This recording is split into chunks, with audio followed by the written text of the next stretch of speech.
Perkenalkan, nama saya Yerni Aryani Koen dengan NIM 240101012 program studi teologi semester 2. Di sini saya membuat video untuk memenuhi UAS mata kuliah misiologi dengan dosen pengampu Bapak Daud Wilber John Tafuli MPD. Selamat menyaksikan. Shalom. Jadi baik, di sini saya akan menjelaskan perencanaan misi yang saya pilih. Nah, perencanaan misi yang saya pilih yaitu di bidang sosial di rumah sakit. Saya pilih bidang sosial kesehatan di rumah sakit. Nah, di sini bentuk kegiatan yang saya pilih itu yang pertama membawakan pujian dan doa. Yang kedua itu sesi berbagi dan mendengarkan cerita. Alasan saya memilih di bidang sosial terutama di kesehatan bagian rumah sakit karena saya rasa karena pasien sangat membutuhkan kehadiran rohani, bukan hanya medis. Nah, obat menyembuhkan tubuh, tetapi dukungan rohani menyembuhkan jiwa dan hati. Doa, firman, atau sekadar hadir dan mendengarkan itu sangat berarti bagi orang-orang yang sedang sakit. Kenapa saya bilang sangat berarti? Karena ketika mereka mendengarkan firman, kita doakan mereka akan merasa bahwa Tuhan selalu ada dalam kehidupan mereka, dan mereka akan merasakan kasih Tuhan yang luar biasa dalam kehidupan mereka walaupun mereka dalam keadaan sakit. Dari situ mereka akan tetap mengucap syukur kepada Tuhan, dan mereka akan hanya bersandar kepada Tuhan yang hidup, Allah kita yang berkuasa. Nah, itu adalah alasan saya memilih perencanaan misi di bidang sosial kesehatan.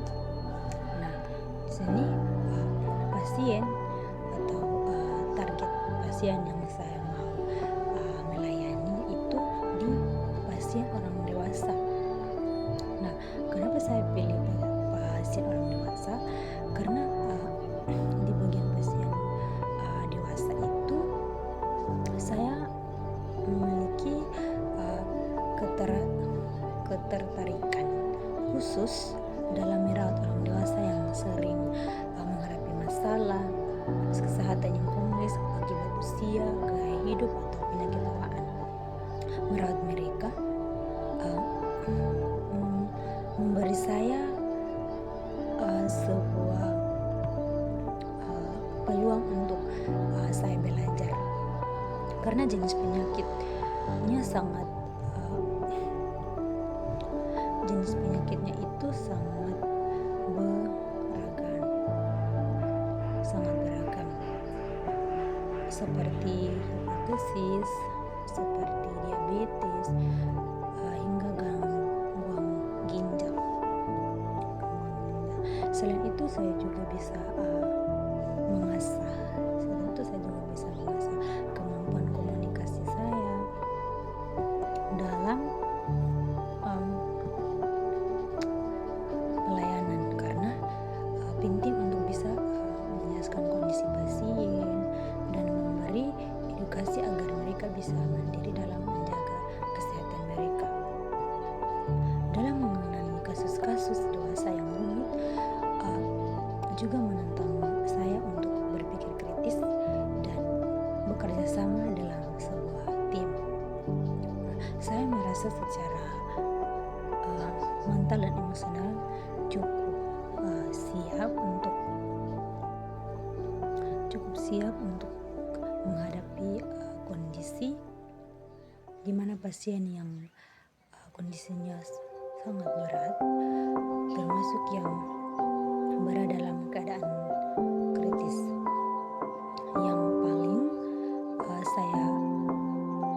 Yang paling penting saya ingin memberikan kontribusi nyata dalam meningkatkan kualitas hidup pasien dengan pendekatan yang tidak hanya melalui medis, tetapi juga penuh perhatian dan empati.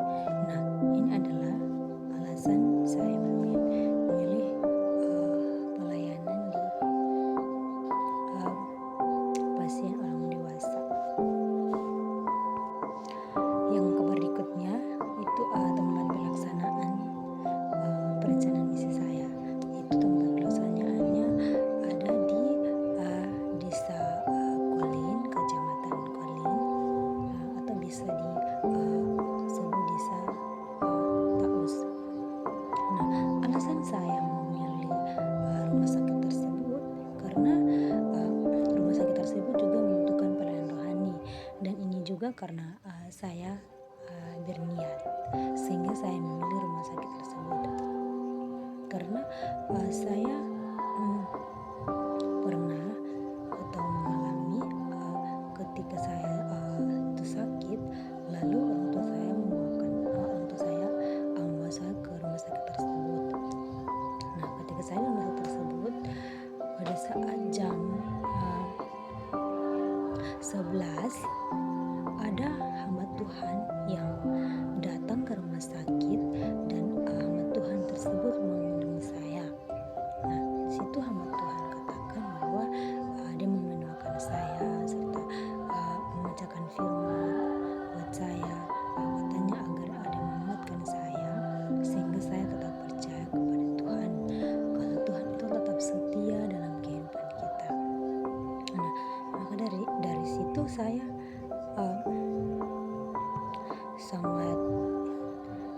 rasa sangat bahagia dan sangat senang ketika saya sudah sembuh dan kembali ke rumah.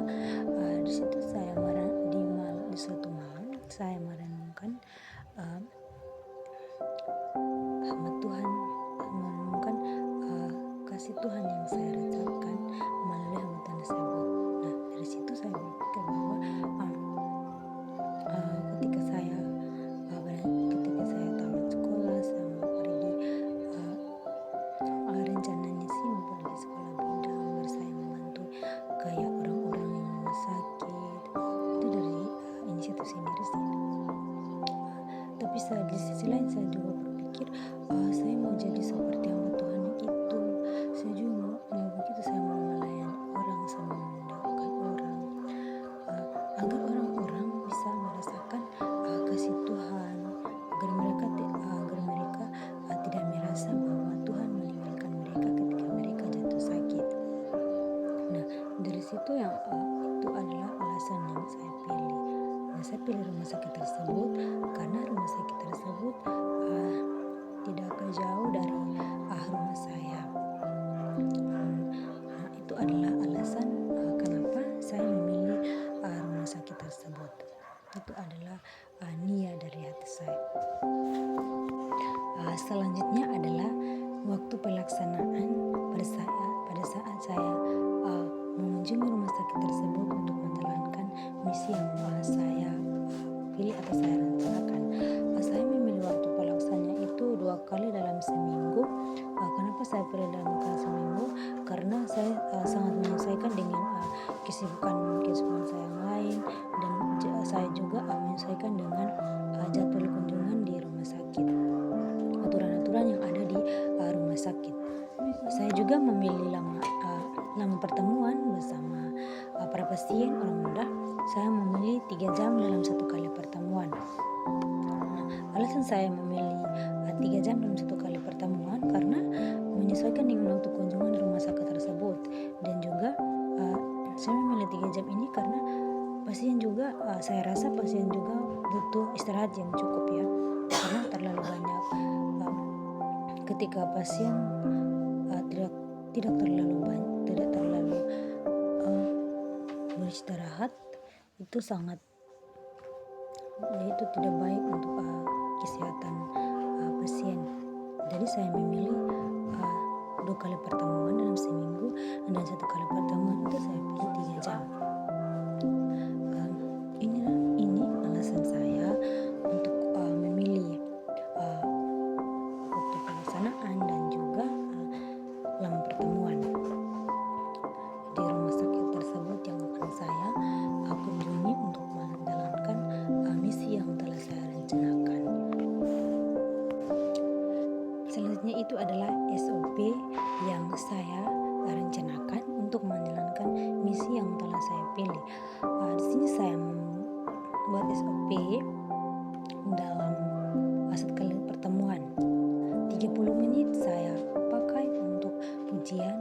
serta sering firman Tuhan.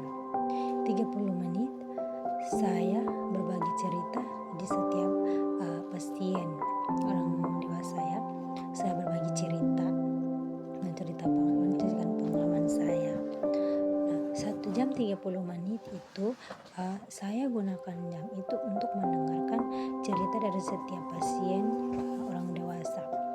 Saya lebih memilih 1 jam 30 menit itu karena saya rasa di rumah sakit banyak pasien.